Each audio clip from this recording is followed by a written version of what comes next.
I think we should start the last panel soon. And let me first introduce the panelists.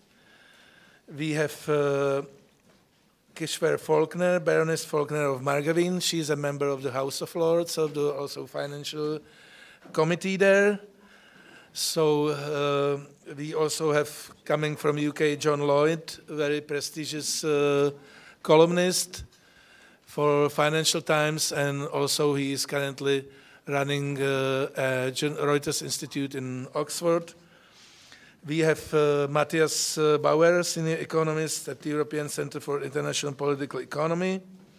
We have Karel Lanos, CEO, Center for European Policy Studies in Belgium, and we have Ivo Šlosarčík, professor at Charles University. My name is Jan Macháček. I am chairman of the board of this institute, which is of Politics and Society, which is organizing the conference. So, how did this panel happen? Actually, we decided, or I was convinced by my cooperatives that 4 panels, or actually 5 panels, is a little bit too much, and that I originally wanted to have a special panel on Brexit and special panel on the Eurozone crisis, but we decided to merge the panels, which makes it actually less complicated than would you think. So because a lot of people would perhaps agree that if something initiated this very hot topic of possible future integration of the Eurozone, of more integration in the core of Europe, of multi-speed Europe, and etc., it was actually Brexit. So these topics are definitely connected, and there are many overlappings among them. But we also wrote the questions in advance, but as this with conferences, like questions and are prepared a long time before the conferences occurs, and these days everything is changing very rapidly. So, but the main questions which are connected with this panel are: how could the danger of growing hostilities and misunderstanding in the negotiation of Brexit be avoided? What we mean by this, like especially the role of the media, and what politicians would like say. One politician in, let's imagine, in continent would say something nasty about a politician in the UK, and journalists would rush to this politician and say, oh, he said this about you, what do you think? And he would send something even nastier. So fortunately, it seems to me that we are avoiding it, but I wouldn't underestimate this danger of these self-feeding, like hostilities, especially through the media. What would a so-called hard Brexit mean for the UK and the EU? Is Brexit really an incentive for the possible Eurozone integration, as I mentioned before? And with the Eurozone, we will definitely touch very recent topics, which, for instance, was this major speech of State of the Union address of Jean-Claude Juncker, chairman of the European Commission. So, which we also, it has already been discussed, but we will discuss it further. We had German elections, which will definitely have an impact, especially on the possibility of future integration of the Eurozone. And we are all expecting what are going to be the demands submitted by French President Macron, or ideas about future integration of the Eurozone, which we can expect shortly, but we still don't have it on the table. So we will touch all these topics. So obviously we would start with Brexit. So I would approach our British colleagues first. I would start with Baroness, and I would also specifically have these questions. It seems to me, and I read it somewhere, it's not my idea originally, that it seems that Britain definitely is not lacking teams of excellent lawyers, negotiators, perfect civil servants, experts, educated people, but it is lacking a goal where it wants to. Where is it heading with all this, with this Brexit negotiation? What is the aim of it? So it was compared to the ship. There is this excellent ship which is very modern, full of very capable sailors, but we don't know where the captain is heading the ship. At this moment, on the other hand, the rest of the EU27 looks a little bit better than I would expect myself. So it is holding the ground. There are no inner fights emerging in the media like about the approach of the Brexit. So it's more quiet and more steady and more predictable. So where is the ship heading? Thank you, Mr. Chairman. I'll start with just a brief anecdote to illustrate to you how difficult your question is. And that is that I took my select committee to Brussels last month. We had a meeting with Guy Verhofstadt as the representative of the Parliament and Michel Barnier as the EU's chief negotiator. Mr. Barnier kept referring to the divorce talks, the divorce. And I kind of interrupted him and I said, please, can you not use this word divorce? Because by implications, something that was founded on trust and love and affection has broken down and could get nasty. And this was on the record, so naturally the media picked it up. He immediately, in the press conference afterwards, said that he was not going to use this word divorce. Till 3 days ago, just before Theresa May's speech, when he said, my British friends tell me divorce is nasty. I feel the pain now. This is really horrible. So you can see how ebbs and flows. We're in a sort of slow hand wrestling match, us in the EU. I think if you don't mind me saying so, I think I'll summarize briefly where I think we are in terms of the United Kingdom, but also Parliament, because that has a big role to play in this. We will have a deal, in my opinion. First of all, let me start by saying I think where I am today, Brexit will happen. It will go ahead, and we will get a deal. The United Kingdom will pay, but it will not pay as much as some would like, and it will not pay as little as some would like. Those who want to pay little, of course, are in the UK, and those who want a lot are mainly in Brussels and the capitals. The question is whether the UK is hurtling towards a train crash, or whether this beautiful ship is going to sail into the Atlantic with full sails, and 10 years from now, 15 years from now, there'll be other countries saying, here we are, still talking about the same things, and they've gone off somewhere better. We don't know. And frankly, I don't believe any expert who thinks they can tell me where the United Kingdom will be in 15 years' time, or indeed even where the EU will be in 15 years' time. What I would say is that the parliamentary process is a very immediate and pressing issue because it will affect the future direction of travel. We have a bill going through right now, going through Parliament, which will incorporate all EU law into United Kingdom law, so that on 29th March 2019, the UK will be something called equivalent in legal norms to the EU. However, we have a government with a very small majority. In fact, the governing party doesn't have a majority, but it has a confidence and supply deal with another party, a Northern Irish party. And their majority is 13. So the question is whether this bill will pass. We also have a bicameral parliament, as you know, and the House of Lords, where I sit, tends to be quite obstructionist. And it tends to have, at the moment it has a majority, not a majority, but at the moment it's hard to get a majority in the House of Lords. At the moment, opinion in the House of Lords is moving towards this was a big mistake, that Brexit is a big mistake. That's the way opinion is moving. My prediction is that the government will get its bill. It needs to get it by Easter next year. My prediction is the government will get the bill, but between now and Easter, anything can happen. The point is, if the government doesn't get its bill, then this will become an issue of confidence in the government, and we may have a prime minister who then has to resign, and we may have the current opposition in number 10 Downing Street. This is very worrying because we simply don't know the policy position of the current opposition.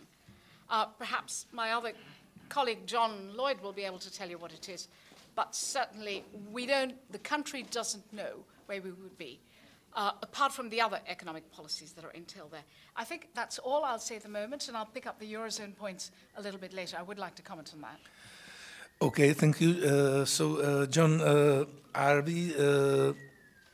do you believe that we end up, are you an optimist that we end up with a deal, or are we heading for a hard landing and hard Brexit possibly, or even maybe worse, like chaotic Brexit, or are you an optimist? It's hard to know. I mean, as Kishwar said, one, nobody knows.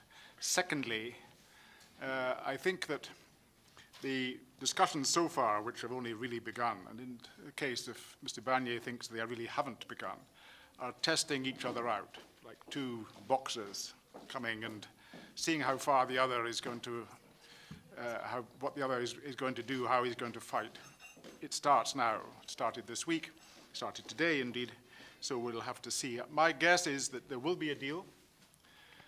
What, in a way, hard Brexit is Brexit.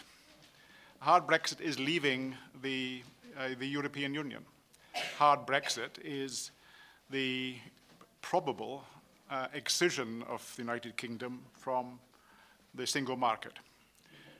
Kishwar said she didn't know what the opposition's view would be, and although I've been a Labour supporter for much of my life, neither do I. It's very hard to tell what the current leadership thinks.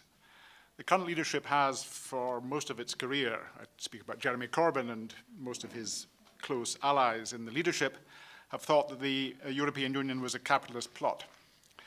They're now constrained to say that they believe in the European Union. For most of their political life, they have thought that that the possession of the bomb, hydrogen bomb by Britain, was a disgrace. They now agree to a nuclear Britain, and so on. So we have a weak government with a prime minister who may go at any stage, but is soldiering on, in some way, I think, quite admirably. And we have an opposition which is now very popular, indeed more popular than in the last polls in the government, which is opaque. We really don't know what they will do in power, because as I say, the policies are at odds with their core beliefs. I voted Remain, but with a heavy heart. And I voted Remain because I thought that economically it was a mistake. I still think it's a mistake. It's beginning to be fairly clear that Britain is going to suffer quite a lot economically from leaving the EU. But I didn't think it was a political mistake. And I think, like Kishwar, that it has to be that the referendum, which was narrow, 52 to 48%, has to be observed. And the government is indeed observing it. The rhetoric is that we want a tailor-made plan for Britain. It's not going to be like Canada. It's not going to be like Norway or Iceland. It's going to be specially made for Britain. And we'll obviously see about that. The rhetoric which Theresa May repeated in her speech in Florence last week is that we're going to be best friends with Europe since we will remain European.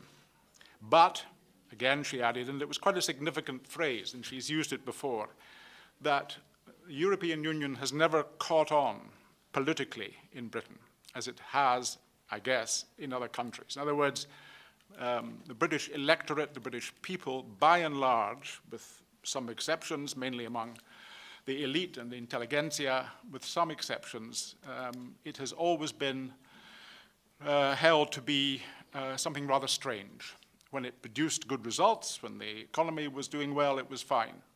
But again, as Kishwar has done our work on, she was telling me this last night, we got in when the Prime Minister was the Conservative Edward Heath on the basis really of lies, where Heath had told the House of Commons that nothing much would change, that sovereignty would remain solidly in the House of Commons, and that was false. But that kind of falsity really has kept going throughout the 40-odd years in which Britain has been a member of the European Union, where politicians, especially those who are pro-European, have essentially said, don't worry, it's not going to change, we've got sovereignty, we're fine, we're fine. But people haven't believed them, and they've been right not to believe them. And so this discomfort that the British have felt with being in the UK has increased. And just one word before we go into discussion, further discussion. I think the large problem for Britain especially, which has had a parliament which, since the Civil War in the 17th century, has essentially been at the center of political life, and even before that was in the center of political life, which has always regarded the diplomatic posture of Britain has usually been to see in Europe possible threats, and always its diplomatic effort has always been aimed at siding with the weaker part of Europe in order that the strong shouldn't get too strong, and that was very much the case in the last century. It's always remained detached, semi-detached. It's European, but semi-detached, in part because it's an island. And when politics becomes extremely complex, and as many of you in this room know, politics are extremely complex when you get right down to it, but when they become simply not understood by ordinary people, when the people who are passing the laws and making the regulations which run the country are not known, when something as complex as the European Union, the European Commission, the several presidents in the European Union are simply not known, because most people pay little attention to politics, except when they have to at elections, then the disquiet begins to grow. And that is particularly so in the case of working and lower middle class. The elites have usually liked the EU, and indeed in the case of Britain, as in elsewhere, have been responsible for bringing it.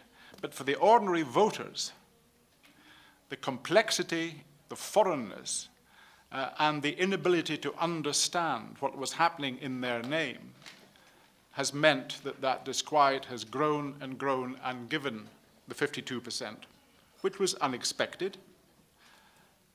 The elite, including the elite newspapers, especially including my own, the Financial Times, which is fanatically pro-European Union, have all were the opposition, even though they probably didn't believe it in their hearts, the trade unions, the business corporations and associations, all were for remaining within the European Union. Unlike in Poland, where the government is strongly it's not going to leave the European Union because it gets too much money from it, but it has been hostile to its values. Britain has not been hostile to its values. Indeed, the Prime Minister correctly has said many times the values that the European Union stand on are also those of Britain. It simply has been the case that the political nature of the European Union could not coexist in people's minds with what they called retaining control. Whatever retaining control meant, they didn't have it, and so they voted against it. Okay, John, so I would like to ask Mr. Schlosserczyk now about the consequences, because he told me he wants to speak first about the consequences of Brexit to Central Europe.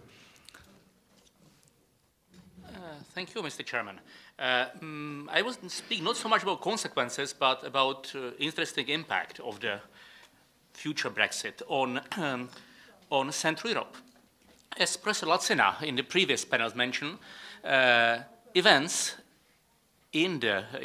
ongoing in the European Union provides quite a unique experiment or chance for experimental approach, especially if you are sufficiently far away from the place it's actually happening. So what kind of experiment knowledge this Brexit could mean for Central Europe? Firstly, you mentioned the Great Repeal Bill, which was renamed in the meantime, this quite unique experiment of a legislative de-Europeanization. From particularly Czech and Czechoslovak position, I can provide or offer two insights. Actually, it happened to some extent here in Czechoslovakia on the 1st of January 1993. We had a very strong federal system of federal law, which maintained, in its 99% of its maintained in force on the 2nd of January 1993. So we had a Czech and Slovak version of it, and they start to diverge. And now they look very differently, partially by legislation, partially by jurisprudence of our Supreme Court. So it's very interesting to see how actually the British, if everything goes as expected, this British fully Europeanized legal system after the day after Brexit start to diverge due to legislative activities, international commitments of the United Kingdom, and last but not least, by the jurisprudence of British courts and gradual separation from the case law of the European Court of Justice.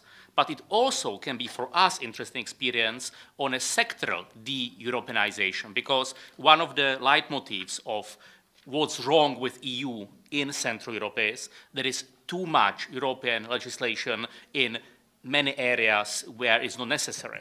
And there are attempts to change it, not by unilateral de-Europeanization, but by actually getting rid of EU legislation in particular area at EU level, but still remain with the implemented legislation which will continue and have to be changed, destroyed, modified. So one great experiment is for a lawyer, for legislative studies. The second thing, which is also slightly counterintuitive, is that, again, the major narrative of what happens with Central Europe after Brexit is connected with Eurozone, saying we will become less important because this key non-Eurozone EU player will be off the table. But we can, again, glass, not this is the 1/3 full. So if I try to make something nice out of this, I could also argue, but the Central European countries will become relatively bigger in the EU because UK will be off, and will be relatively wealthier compared in the EU, including the smaller EU budget for distribution. So this incentive of cohesion fund EU money, which in some areas had very negative impact and is used to influence Czech politics, actually is inefficient and illegitimate in some way, will be less intensive. So it's maybe not the half glass, but when this 1/3 of glass can be used, we will be relatively stronger in other areas than Eurozone governance.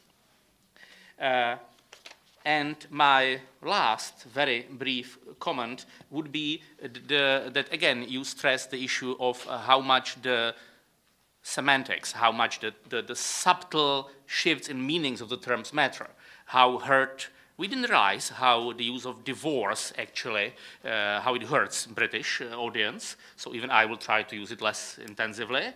But you can see everywhere. You can see the difference, at least in Czech press and Czech commentaries. There was a shift from using the term hard Brexit to a clear Brexit, as to provide, again, the subtle change in it. And maybe one of the reasons why the referendum was so successful was simply the term Brexit is so cool. You should find some more boring, aggressive, annoying term like the legislative disconnection with the regulatory EU space. I know I would bother, but something so cool like Brexit, why not to try it in a way? It's like the iPhone approach a bit. And my last semantic comment was your reference to Theresa May comment on that Britain wants to be the best friend with European Union? Well, maybe someone should advise her that being friend-zoned is not the best way how the relation can go. Thank you. So I would ask Karl Lanona, what are your reflections on Brexit? But I should also say that you will be the main speaker in the second part, which is devoted to the Eurozone. So now only briefly about Brexit. Not necessarily that briefly, but... Of course, I may be based in Brussels, and first of all, thank you for organizing this conference. It's sometimes very useful to get out of the bubble in Brussels and to speak, to hear about these things in a different context, which I think is very useful, for example, as we've been hearing just now, but also before in the morning. First of all, if I look at this, I found it so tragic, let's say, that I see, if I look again at this last speech last Friday, let's say from May in Florence, first of all, the fact that she comes to Brussels, then the whole slogans around that shared future, shared vision, and so on, just emphasizing how much we have shared with Europe. But basically, if you look now backwards for 1.5 years or one year and 4 months, they hardly have made any progress. We're still at square one, let's say, in the whole thinking, at least from the perspective where I come from in Brussels, what do they want to get at? And basically, I saw one of her cabinet members a few weeks ago, early September, and it was basically the same reflections I could have got a year ago. In the sense, always thinking, what are the alternatives to what we have today? Is it EEA? Is it a kind of a CETA agreement? Is this the Swiss possibility? And basically, if you look at the speech which May gave on Friday, it's the same things. They're always trying to think, what could we do? And they don't get forward. And of course, on top of that, you have this political mess in her party, which prevents making any progress. So what I see, say, from Britain's perspective and the rest of the world, I think I have never seen a country which has lost so much of its reputation in such a short time. I think probably more than Greece, I would say. Greece lost a lot of its reputation, but over a longer period of time. Britain, in 1 year, if I see all these delegations which we see in Brussels, for example, above all from Japan, they just do not understand what is going on. And how can a country behave like this? This is just unbelievable. So just to waste its entire economic and political future in such a way is, for my part, unbelievable. And we have to explain and explain and explain again how this was happening and what are the consequences. But if you now think about what May said last Friday, so she wants a transition. But it's very clear from a European perspective, they will leave in March 2018, but the transition will certainly not be in 2019 what they have in mind, being full access to the single market. No. They hope, let's say, like somebody was saying, let's say, there's full equivalence between the repeal bill of UK rules and European rules. That will not be the case. I looked at this for financial services, for example. There is no automatic equivalence. Equivalence will have to be looked at sector by sector. So if you speak about banking, insurance, securities markets, asset management, each time the EU will have to make an assessment, are the UK rules equivalent to what we have? And the EU can, of course, for whatever political reasons, I think about one fantastic example, bonus rules in the UK. The UK doesn't respect our bonus rules, which we now have in all EU legislation. There is no equivalence, full stop, finished. And this uncertainty is so devastating for, above all, the financial services or services industry in general. Of course, if you look at goods, and she's now asking, by the way, for goods not to have, she doesn't want a customs union, but she doesn't want to have customs, which I cannot reconcile. You do not want to be in a customs union, but you do not want to have customs. So she wants to have a union with the EU, which is not a customs union, which I don't understand what it could be. But for goods, you could say it's not so negative overall, in the sense that, goods, if you don't know what the regime is, you wait a bit before you export, and then once you know the regime, you export again. For services, the day you're out, you have no clear regime, it's extremely negative for example, financial services providers, but also for other services providers. So what will this transition be? And then she has been, again, in her speech saying it could be something like what we have with, what the EU has with Canada. It could be something like what we have at Switzerland. She didn't say that. She did not say that. No, there is a reference to Canada in the speech. Yes, but you said she didn't want something like Canada. Like Canada, yeah. Are we in the Eurozone now? No, of course, but of course she said to some things she couldn't refer to, because one of the big problems is persons, free movement of persons. And that's certainly the thing they do not want. I mean, of course, with Norway, with the EA, we have full free movement of persons. The UK is not part of Schengen, but wants to get fully out, let's say, doesn't want to have that. So what do I see as kind of main problems forward? Of course, I said already, persons is just this, I mean, this reputational or credibility issue of the UK, but then also what was already mentioned before is this whole debate about the dispute settlement mechanism, the European Court of Justice, on which you also said something, let's say, what could be, and this is not only in a speech, it was already a paper which was circulated by the UK government 2 weeks ago, where they are hinting at an EFTA court-like settlement system that they would accept some, eventually under certain circumstances, an international court to judge on, I mean, if there is a disagreement about rules. But anyway, there is so much which is still there, which could provoke disagreement. I think certainly in the area of free movement of people, if you think about acquired rights as part of your contracts, you have worked as a non-UK citizen, EU citizen in the UK, you have acquired social security rights, you have acquired pension rights. And you cannot get this back, I mean, once you're moving back to your home country, or you cannot get these rights validated, that will become extremely difficult and extremely explosive. So I think we're still, as I said in the beginning, somewhere at square one. I mean, I don't know how this thing will evolve. There have been some concessions made in the meantime, like what, for example, May said on Friday. Look, we will honor our commitments also beyond the 2 years, which is important. So they may come to a deal on the budget. That's what I expect.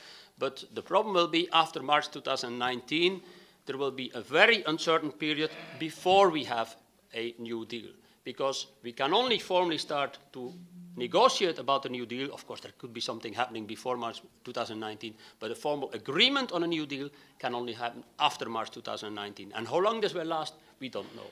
Of course, the political will may be there with the other 27 member states to have a deal very rapidly, but also it has to go through the parliament. Already only that can stop it. But who knows, let's say that many different governments of the 27 will start negotiating with the UK. I want this, I want that, I want that, which will delay this entire agreement on a transition. So there will be a transition towards a transition, which will be extremely costly. Thank you. Matthias has prepared a whole comprehensive response for all the questions which are in this little booklet, but I would like to ask him to separate anyway the Brexit part and speak about the Brexit part, if it's possible, and you will finish the Eurozone part later. Thank you. If it's possible. Many thanks, Chairman. Well, I actually prepared a few bullets on questions that you sent me a week ago. They are slightly different than those presented in the booklet, primarily focusing on the Eurozone. Yes. So I suggest to run through all of these questions in a structured manner. If you want to speak about the Eurozone, we will postpone it for the second part. But if you want to speak about Brexit, speak about I have a few bullets about Brexit, but I would basically keep them until we arrive at the Q&A session. In that case, I would ask Baroness and John now if they could comment briefly about what they heard from our colleagues about Brexit. Thank you. Yes, I think Carol's exposition has been fascinating because it illustrates to us Brits how much is at stake for the other 27. Because you wouldn't have this kind of passion from a Flemish Belgian unless there was a lot at stake, I can tell you that. I know Belgium reasonably well.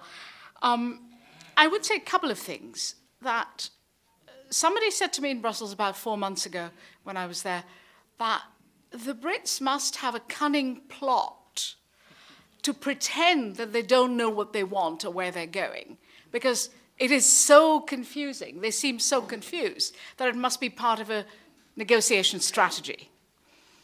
I don't believe that the United Kingdom is in quite the dysfunction that you describe.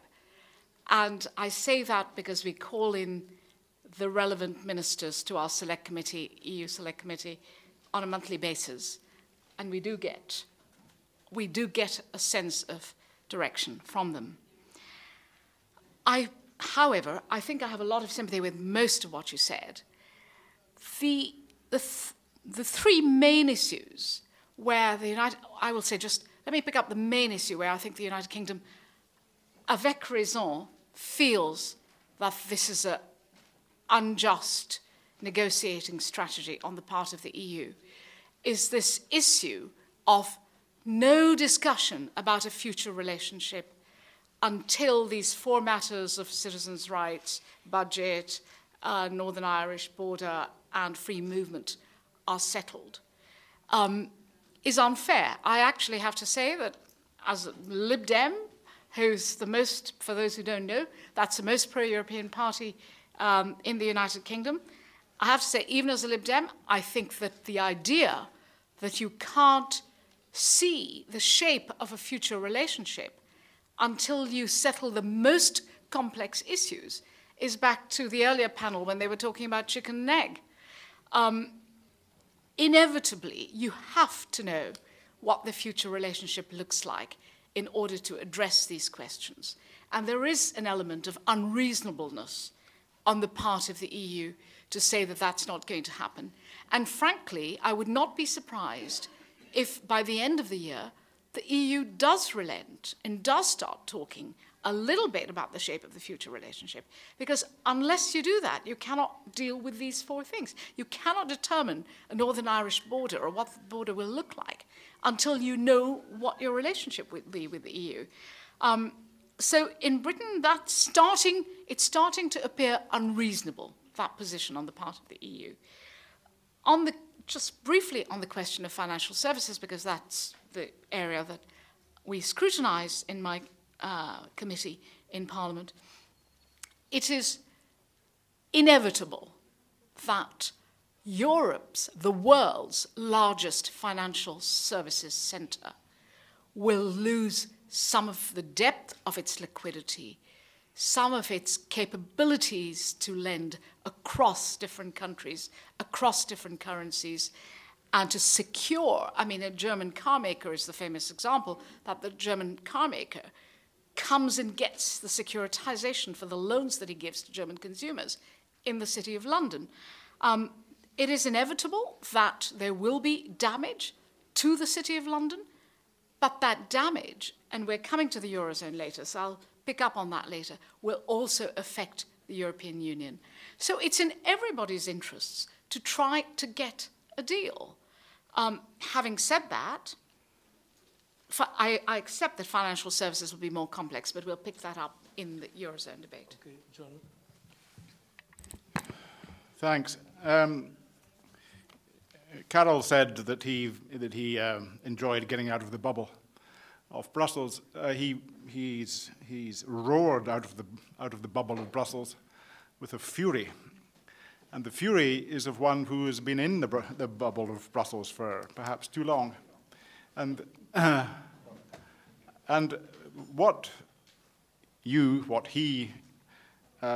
what this line of argument, which has also been heard from Juncker and others, studiously avoids, is what I was saying earlier, and that is that a majority in a referendum, no doubt ignorant about much of Europe, no doubt possibly even, as the professor was saying, thought it was trendy, cool to vote for something as well named as Brexit, for all kinds of reasons, voted in the way they did, in the same way that people vote for parties in an election for all kinds of reasons, without knowing, without having read the mandate, the program of the party, but like the look of the leader, or think that they might redress a local issue, all kinds of, or because the family's always voted that way.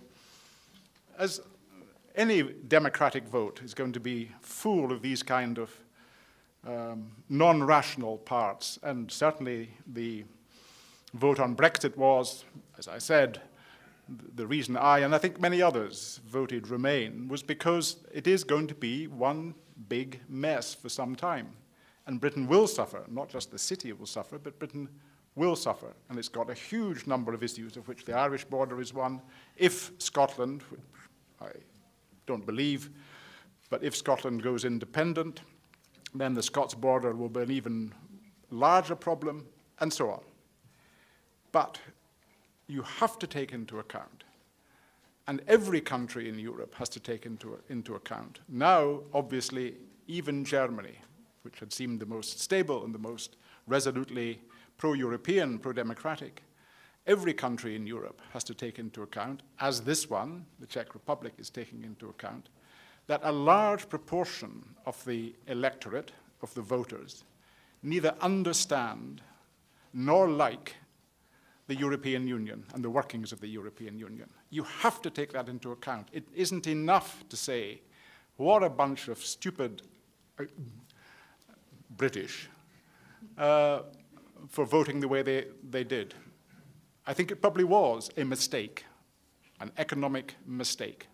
But it isn't enough to say that. It isn't enough to say in the United States, what a lot of stupid Americans voting for, of deplorables, as Hillary Clinton told them, voting for that man, that multimillionaire, billionaire, who pretends to be a son of the soil and a man of the people.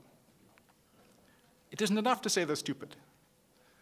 It is what people in Brussels should do, as people in the Democratic Party in the United States should do, and perhaps some of them are doing, is to understand why people voted that way, and voted, in many cases, fairly clearly against their economic interest. Why did they do so? Why did they vote against the elite? Part of the reason for the confusion in the UK and the confusion within Europe and then the meetings between them is that the British elite, almost to a man and woman, voted Remain. So you have people who are charged with running the country, including the Prime Minister and the Chancellor of the Exchequer, who voted Remain, now being, at least pretending to be enthusiastic Brexiteers. So there's going to be an awful lot of confusion. But if you don't, in that confusion, take into account, this has been a democratic vote and the majority of the people voted against something which every institution in the UK, every elite institution of the UK, including every democratic institution of the UK, were against, or rather were for Remain, against Brexit, and yet the majority voted. Then you have to have some narrative, some sense that this is important to look at and not simply to wish away by calling it stupid. Now we would transfer to the Eurozone. I said at the beginning of the conference that we couldn't wish for a better timing. But we had just after German elections, we a few days after Theresa May's speech in Florence and 10 days after Juncker's State of the Union address. But first, let's look at the bigger picture of the Eurozone.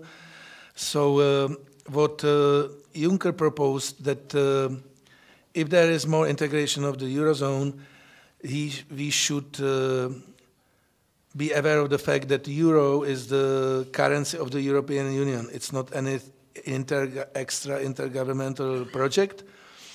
He also proposed that, so he was basically calling for the unity of European Union being kept, and he was speaking against these intergovernmental clubs, out of the clubs or within the club. He also wants everyone in Schengen, etc. He wants everyone to be in the Eurozone, but he also refused basically a special Eurozone budget, which will be probably demanded by France. He said there should be only special line in the EU budget devoted to Eurozone. He refused a special finance minister. He wants a special commissioner devoted to the Eurozone, who would be head of the Eurogroup also. And he refused outright any special parliament for the Eurozone.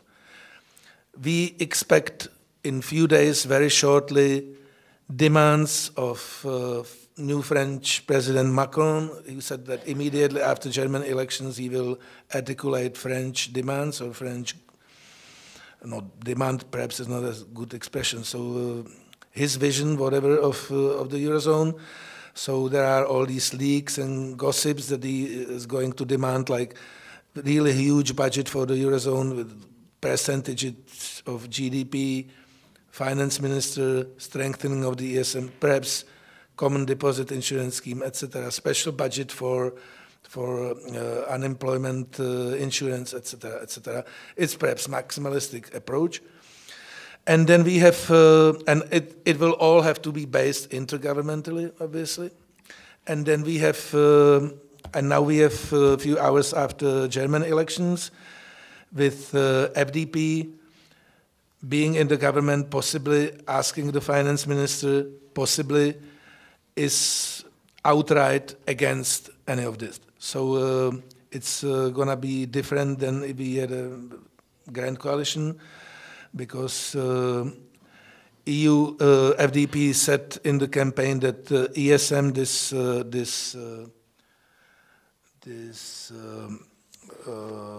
basically buffer zone or mechanism for the stability of the euro should be renamed for the European Monetary Fund, etc. But FDP, as far as I know, wants to cancel ESM, right? It wants to expel Greeks out of the Eurozone, even though this is pre-electoral speech, whatever. So we have all range of approaches, and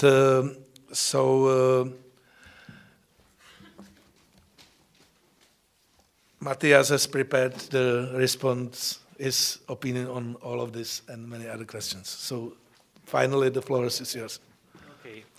Thanks a lot. I'm glad you mentioned Jean-Claude Juncker and his maximalist approach, as you put it. I think Jean-Claude Juncker was the AfD's major campaign aide in the last week. As I said, I was asked to address a few questions regarding the Eurozone and the future of the Eurozone after Brexit occurred. And I'm an economist, I'm dealing with political economy considerations, and I will dive into economics and a little bit into moral philosophy. Before I address the question, I think it's, again, important to remind us of the actual rationale of the European Union. I think at a very abstract level, at best, there seems to be consensus, a consensus that the purpose of the EU can only be to promote and maintain security and peace and to create prosperity for the greatest number of people in and beyond Europe. And these goals, they should guide any political endeavor targeted at European integration and particularly the European Economic and Monetary Union. And at the same time, policymakers, but also citizens, they should be aware and bear in mind that there's only justification for supranational governance if these goals cannot be achieved without the cooperation of fully sovereign member states.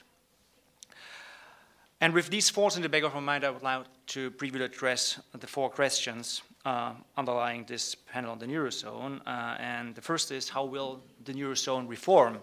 And I think it's pretty hard to say how the Eurozone is going to develop, how the institutions are going to reform. And no one knows and can make any serious predictions at this stage, because there are different forces at play, some of them more powerful than ours, and all of them feed back on the proposed reform proposals and, of course, national support for these proposals.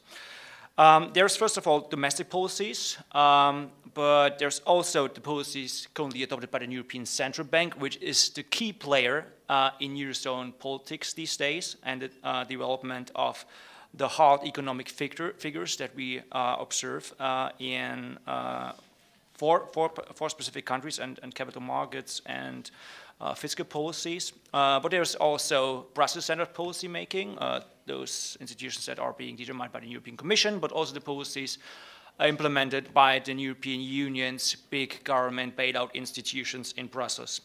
And all of these forces impact on how Eurozone countries perform, and they also impact on the number of Eurozone countries that we are going to see in 2 or 5 years from now, and that could be 19, it could be less, or it could be more.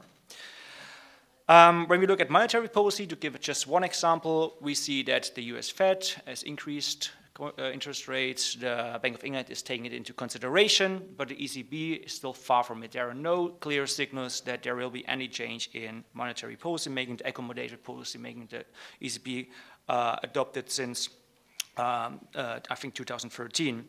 And at the same time, this is important to understand, at the same time the ECB is not investing in things that solve problems. In crisis countries, domestic policy making has not been a rich source of structural reforms. We still see a lot of government interference in markets, and we do not see that much of an improvement when it comes to economic governance or social and economic governance. look at a recent report commissioned by the European Parliament that was published a few weeks ago, there are still problems with corruption in the European Union countries, particularly in the Eurozone. Greece and Italy show extremely poor performance. And this is important because it feedbacks on the perceptions European citizens have when we are talking about the European project.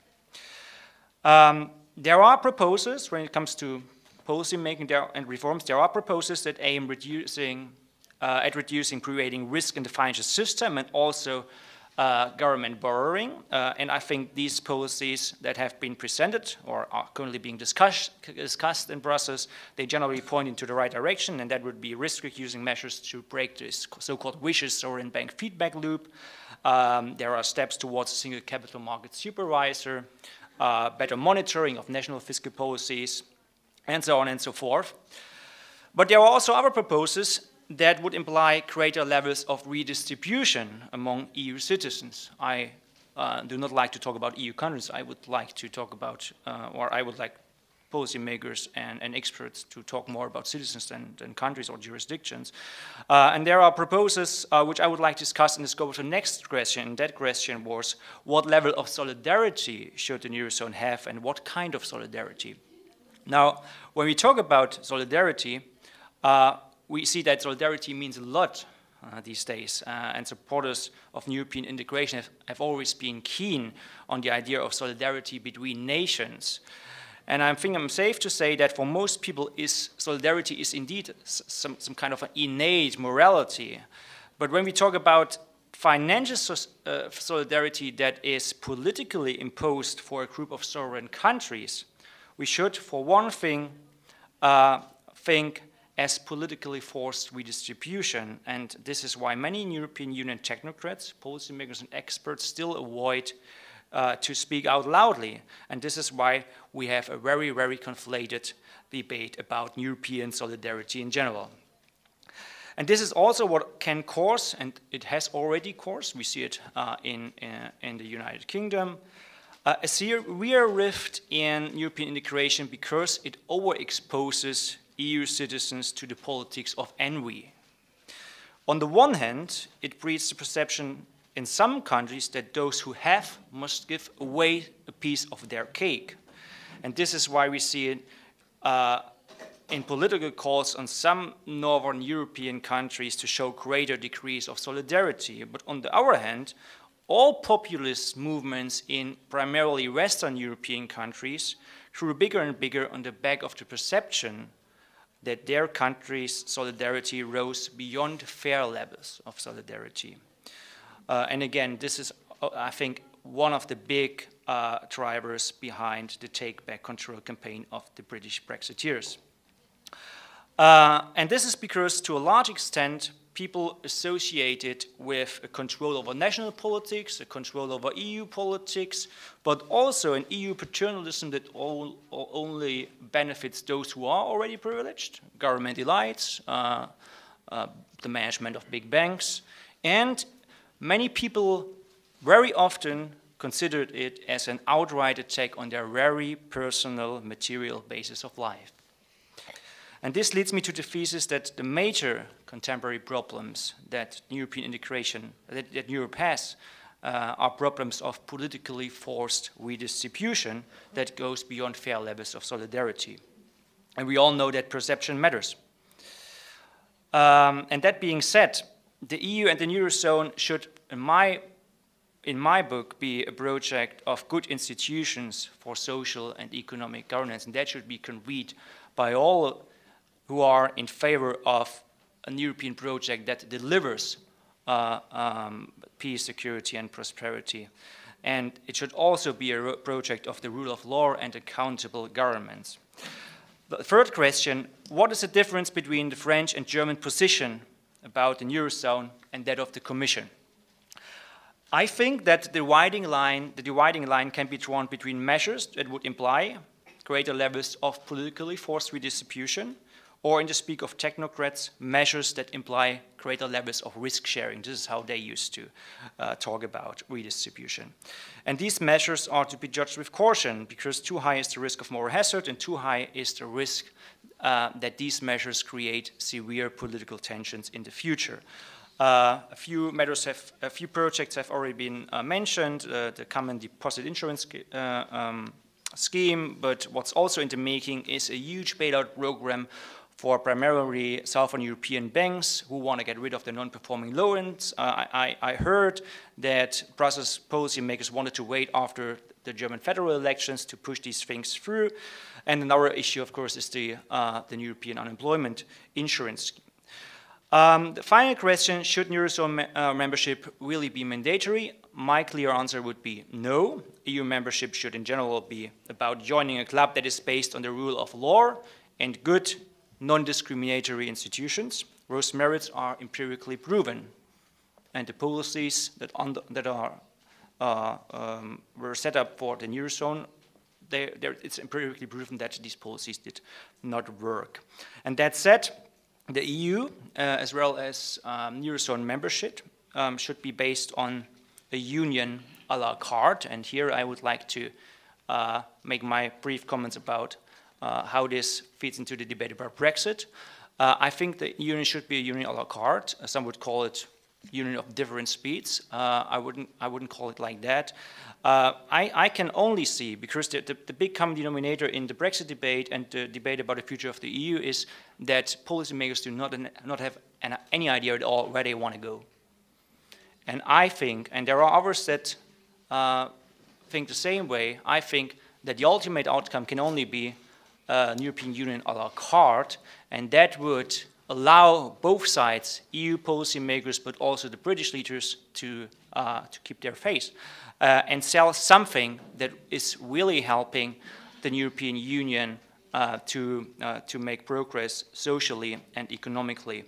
And such a and in a model like that, from my perspective, policies regarding internal security, external security, the single market and the four freedoms, but also international trade policy and, very important, competition policy, these policies should indeed be mandatory.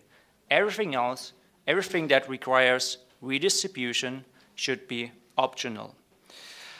And I think that this would be in line with the original aspirations of the founding fathers of the EU and the Treaty of Rome of 1957 to create a European free trade continent that is based on good institutions, good governance, which encourages voluntary interaction between the greatest number of people beyond diplomatic circles, beyond political circles, beyond military circles, to maintain peace and to create prosperity.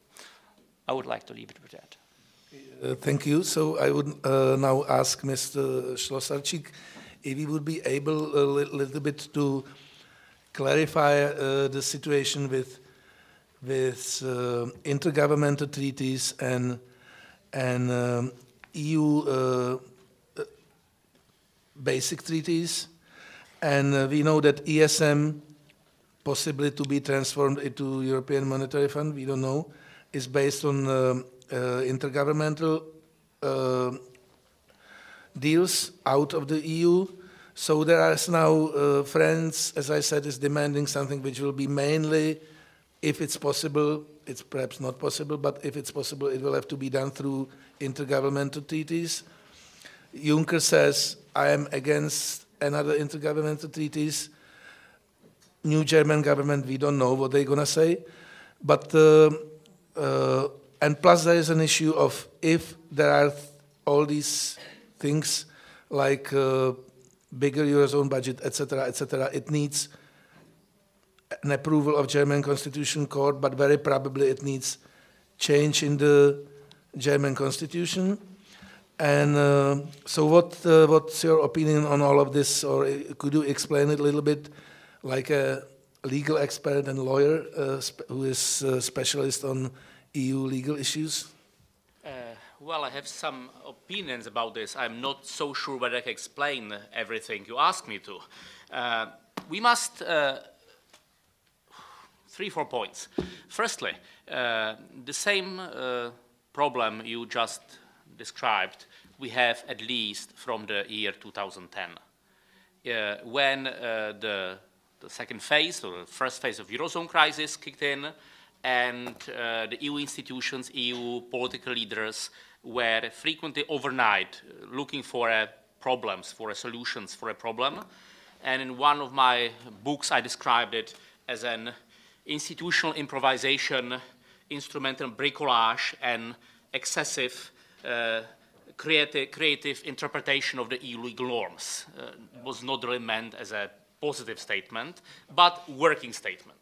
If you look at the mixture and really bricolage of different instruments which differ from the political, legal background, participatory state, you have very obscure picture just now. If you just look at the architecture of the already mentioned Growth and Stability Pact and its amendments in the Six-Pack and others, if you look at Fiscal Compact, etc., if you look at different instruments of banking union, it's really somehow working but very unelegant bunch of EU, para-EU, and non-EU instruments.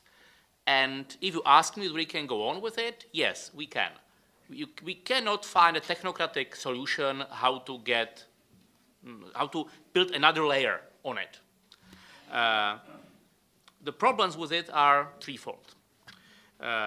One is the question of legitimacy. This was a term which appeared here and must appear all the time when dealing with the EU, because EU has very limited inherent legitimacy. The EU must work more and more on everyday basis on building up illegitimacy.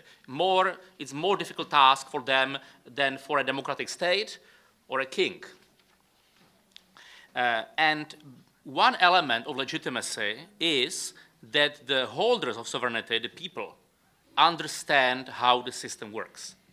And now I think we are getting towards the limit or beyond the limit of even at the political elites or educated political class understanding what commitments they did and what kind of structure they have to vote about, they have to agree about.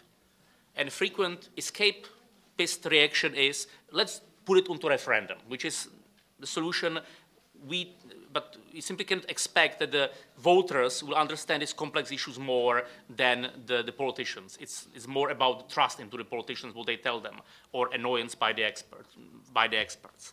So one thing is the question of legitimacy. The system is getting to be so complicated that it gets to the limit of a risking of not being able to legitimate at the same time. That's number one. Number two are the procedural issues.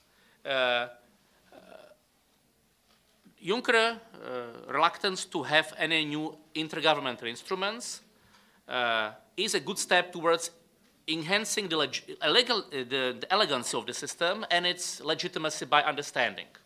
The question is whether Juncker can get what he wants.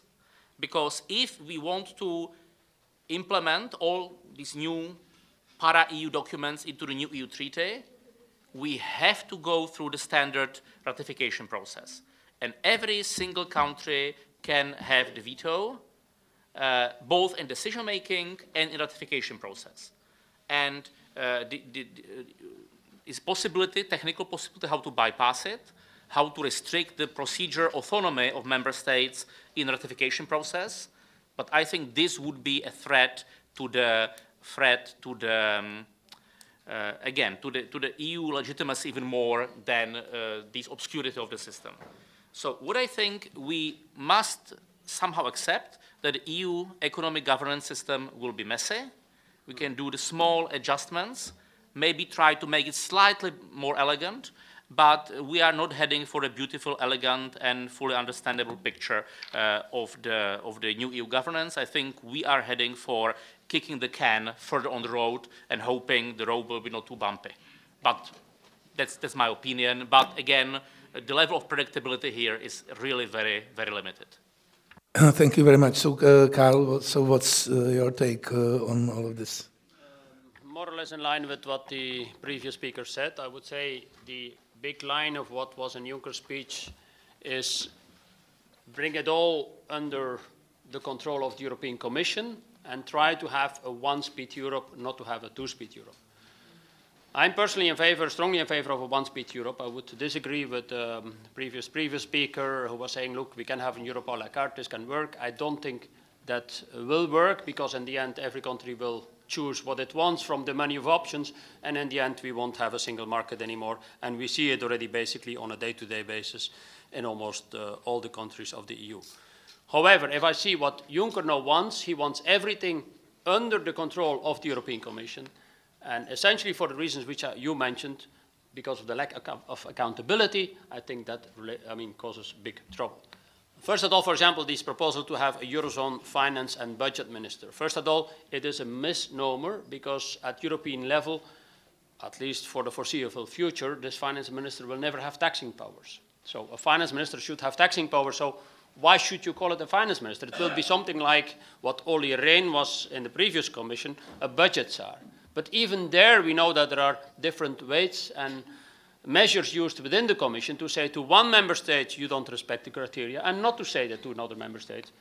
Again, we have heard this morning, and as I said, that's what is useful to be outside the Brussels bubble and to hear these debates from time to time. Another issue, for example, of this kind of Commission, give it all to me strategy is bring the ESM under the control of the European Commission and call it the European Monetary Fund, and we will manage it. I mean, again, it may be a nice idea, but this will not happen, and the member states will not let the Commission be in charge of running this pot of 500 billion. Another issue, which is a nice idea as well, is a more qualified majority voting, meaning things which we can do without changing the treaty, as you were saying, in the area of labor, taxes, other areas. Certainly, in certain areas, I think personally, corporate taxation, for example, it would be useful. But again, we heard this morning already, I mean, there is no willingness in the member states to do this. And as soon as there are 3 or 4 member states, I think about, for example, this state, Slovakia, Estonia, Ireland, this will not fly. So that will not work. What else was there in his proposals? I think, just basically completing the institutional framework under the aegis of the Commission. What do you expect Macron will come with? I think Macron may, but I don't see this. I don't see where they will get it from if they would want to have a bigger EU budget, because this is a non-starter for almost all of the EU member states. Where would we get the money if we can have a bigger division? I think the first thing we'll have to do, and there Brexit may be an opportunity, is to just entirely reform the EU budget. And of course, everybody knows there is still 40 or 42% being spent on agriculture. This is something which dates back from 50 years ago. This is no longer necessary. Let's reform it entirely. But this is, because of inertia, because of vested interest and so on, almost impossible to do. If Macron then comes forward something great, it will rapidly be seen by Germany, and certainly in the current political circumstances in Germany, we want to have your money. This is, by the way, the same thing for another thing which Juncker mentioned, this completion of banking union and having a backstop. Again, in the current political circumstances, to have a European-wide deposit insurance system, where you basically nationalize existing deposit insurance schemes in member states, certainly those member states which have a lot of funds set aside for that, is basically saying to the richer state, give it to the poorer. And that, again, will not fly in the current circumstances. I would agree with my neighbor saying, basically, most of these proposals, I think, in the current circumstances, certainly after yesterday, are almost impossible. Whether that means, let's say, that we will have to move forward in in a very difficult way with a very complex political structure, probably yes. But I hope some of the other speakers said there will be a wake-up call that in certain areas, and by the way, Juncker also said very clearly in his speech, I'm for this fourth scenario, which is we want to be big in big things and small in small things. I've heard this a lot. I've heard this a lot also from Barroso in the past. But in practice, it's almost never realized. So we'll need to have a system to really make sure that subsidiarity is applied in practice on a day-to-day basis, and the EU only regulates where it needs to regulate. But it's extremely difficult to constrain an administration the size it has today. I'm not sure I should even pronounce this name, but Nigel Farage, after hearing Juncker's speech, said basically something like, look at this mess, it proves that we are decided correctly, we decided it was good that we went for Brexit. So I would like to ask our British colleagues to comment about the Eurozone briefly, starting with Baroness. Thank you, Mr. Chairman. I think I broadly agree with both the two previous speakers about the challenges facing the Eurozone, but I want to throw one or two other things into the ring which haven't been mentioned. One is that in financial services, and Carol will no doubt challenge me if I'm wrong, but in financial services, a lot, because of the existence of the United States and other large trading nations, a lot of the regulatory framework exists in the Financial Stability Board, Basel, IOSCO, and other regulatory structures which are outside of the Eurozone. The Eurozone, in that sense, is to some extent a rule taker, not a rule maker.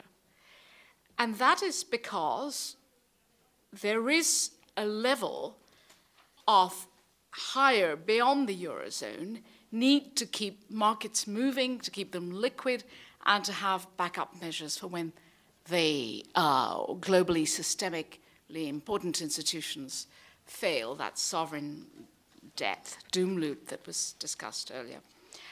And I think the idea that Mr. Juncker thinks that by simply knocking heads together and getting European Council, Eurozone ministers to agree that they will push out the boat and take more powers than they already have, unaccountable with real questions of legitimacy, and that will, in some sense, make the system more stable and make it less prone to risk, I think is mistaken. And I think it will actually, if it moves away from global standard setting, will actually become more prone to risk.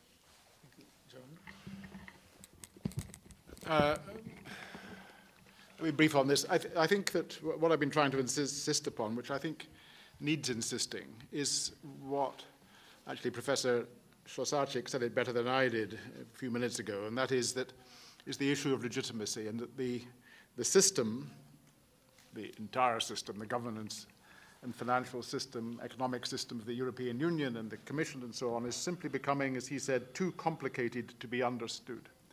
And that seems to me to be such an enormous statement, a statement of which undercuts so much else that it has to be taken on board, and those, including myself, who wish to see the European Union continue to exist and wished that Britain was not coming out of it, assuming that it is, because some optimist like the former Prime Minister Tony Blair believes it can be staunched, that basic statement that the system has become too complicated for people to understand undercuts democracy, legitimacy, and accountability, and at least possibly renders them useless.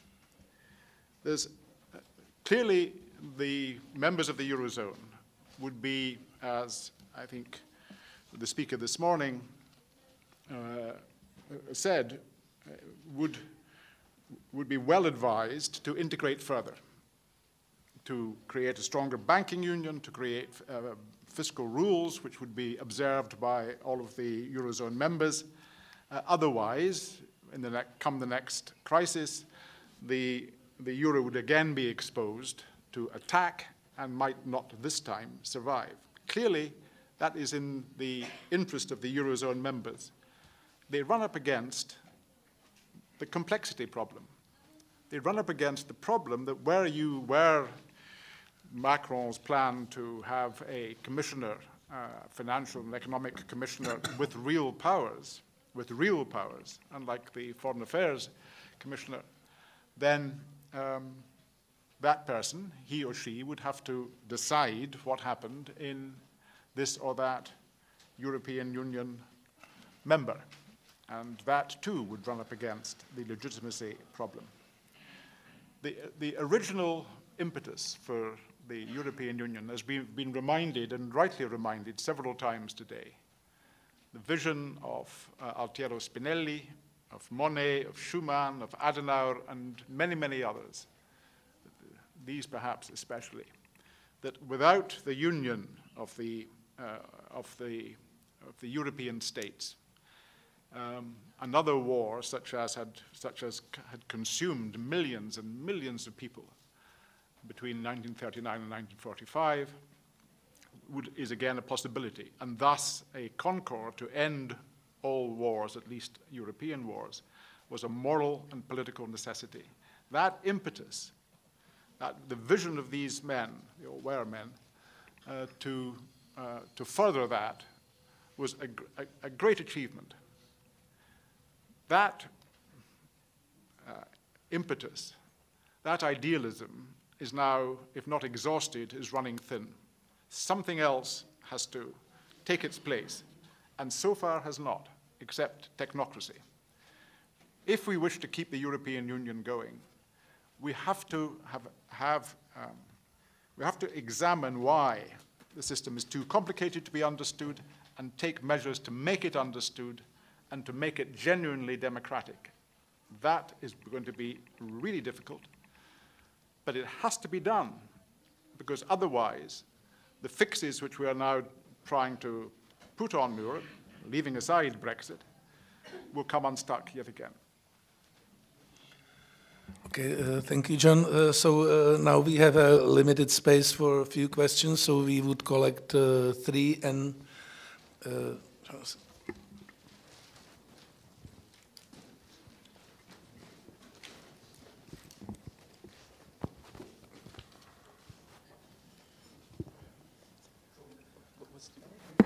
okay, Peter. Well, I was pointing at Peter, so he was the first. So. Apologies. Same difference, I'm sure. Peter Chase, German Marshall Fund. 2 quick points to tie the 2 parts of this together, and questions related to them. In the case of Brexit, in the case of the European Union is a treaty among 28 member states. 28 countries have signed a treaty that have created all these things. The United Kingdom is exercising its sovereign decision to abrogate its treaty relationship. So the question related to this is, why would the other 27 member states not want to find out how you're leaving before they get into a new relationship? But related to that is that the impact of Brexit on the resources of the EU is different than the net contribution. It's the gross contribution. It's the gross size of the United Kingdom, because the EU has a balanced budget and sets its revenues based on the size of EU GDP, and that GDP is going down by 18%. So the question is, and Carol, I want to go to you on this. Why wouldn't if the European Union wants to do anything, the EU 27 wants to do anything in these areas of the Eurozone, aren't they going to need considerably more resources? Doesn't it imply an absolute need to increase over 1.23% of GDP to something, and if you're going to change it, if you're going to take the political hit of changing the level of own resources, do you do it incrementally, or do you actually say we should do a lot more? It's a question for Karl. So the next question. Okay, sorry. He already asked something. He already asked something in the previous panel, so that's fine.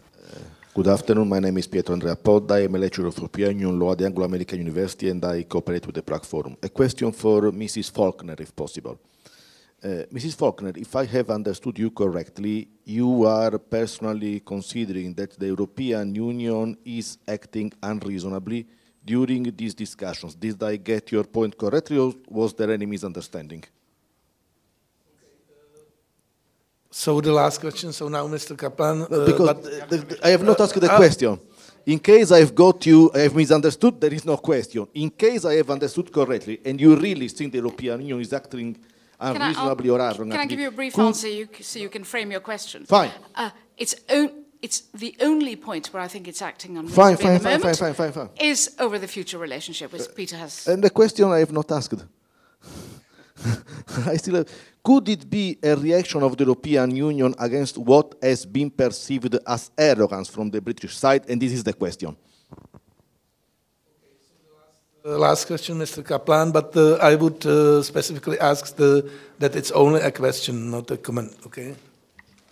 Yes, I have only a question. What will do British in March next year when there will be no consent between EU and United Kingdom, because it is the most probable scenario if Theresa May will not pay 60 billion pounds. Thank you. Thank you. So, Carl, first question, please. Resources issue from Peter's question, I mean, of course, that depends on the choices which are made at political level. I think, as Juncker, by the way, has also said, but more in the months of May and June, if we were to decide to have a common defense union or a common, for example, border guard, we, of course, need to have much more resources. But all depends on what kind of union we want. And I think if we were to have a common defense budget rather than 28 or 27 different budgets, this money, as many people have calculated, could be much better spent. So, but that means much more budget for the EU.